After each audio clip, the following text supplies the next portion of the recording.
Cette idolâtrie ignorée. Il existe dans la vie des humains et malheureusement des chrétiens également une tendance charnelle à faire les choses qui parfois nous répugnent.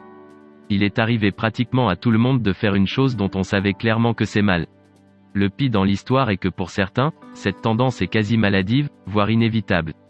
Ils passent le temps à faire les choses qu'ils détestent et celles dont ils savent clairement qu'elles sont mauvaises. C'est cette attitude charnelle qui a fait naître l'expression « péché mignon » ou « péché chéri » pour désigner ces péchés que les gens commettent consciemment, mais dont ils ont du mal à s'en débarrasser.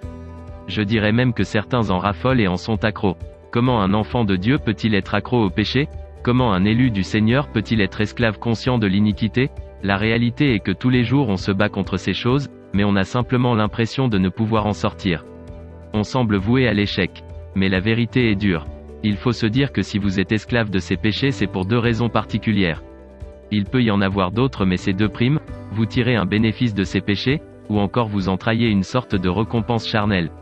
Nous avons tous des proches ou même bien-aimés qui sont accros aux jeux de hasard, à la corruption au travail, aux déviances sexuelles, fornication, infidélité, masturbation, pornographie, etc.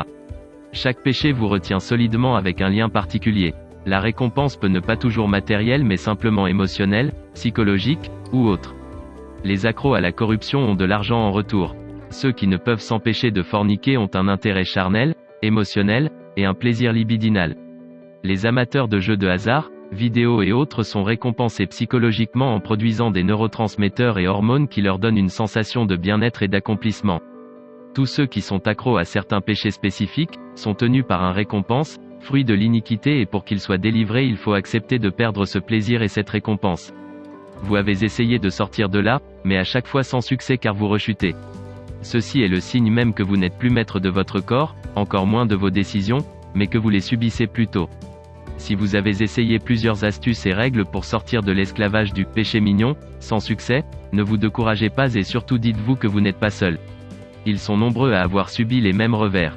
Tout ceci, en réalité révèle simplement que ces péchés ne sont pas sous la simple influence de votre volonté.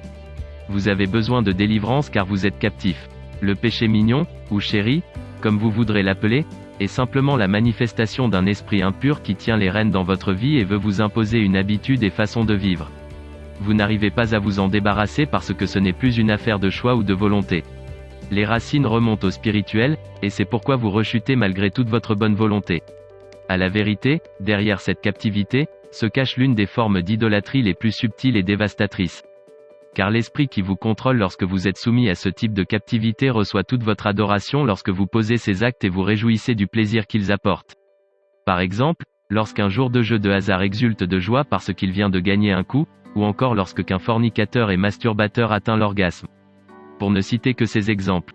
Toute cette énergie sert de carburant, d'adoration à ces esprits malins qui vous tiennent captifs. Ils tirent leur gloire de votre esclavage. Jésus-Christ déclare que personne n'entre dans une maison et prend le contrôle, sans avoir au préalable attaché et immobilisé le maître de la maison. Mais pour immobiliser le maître, il faut clairement être plus fort que lui. Ainsi donc, pour votre délivrance, vous avez besoin de quelqu'un de plus fort que l'esprit qui vous a rendu captif, Jésus-Christ. Vous avez besoin de délivrance et pas que d'astuces. L'apôtre Paul se présente comme l'esclave de Jésus-Christ qui est aussi notre Seigneur et notre Dieu. C'est dire que si vous êtes esclave de ce qui a triomphé de vous, cette chose qui a triomphé n'est rien d'autre qu'un Dieu pour vous. En d'autres termes, ce triomphe symbolise une domination spirituelle que vous subissez. Si vous avez des péchés mignons ou chéris, si vous n'êtes pas maître de votre vie, par la grâce et les faveurs du Seigneur, alors il se pourrait que vous soyez esclave d'une idole qui mène votre corps en captivité et reçoit adoration de vos agissements. Crie à Jésus-Christ de toutes tes forces et comme Bartimée, ne t'arrête pas. Si tu as besoin d'aide, n'hésite pas à contacter des bien-aimés de Dieu sincères dans leur conduite et qui peuvent t'aider à sortir du précipice. Nous avons tous eu besoin de délivrance à un moment ou un autre de notre vie. Shalom. Copyright Gaël, le frère.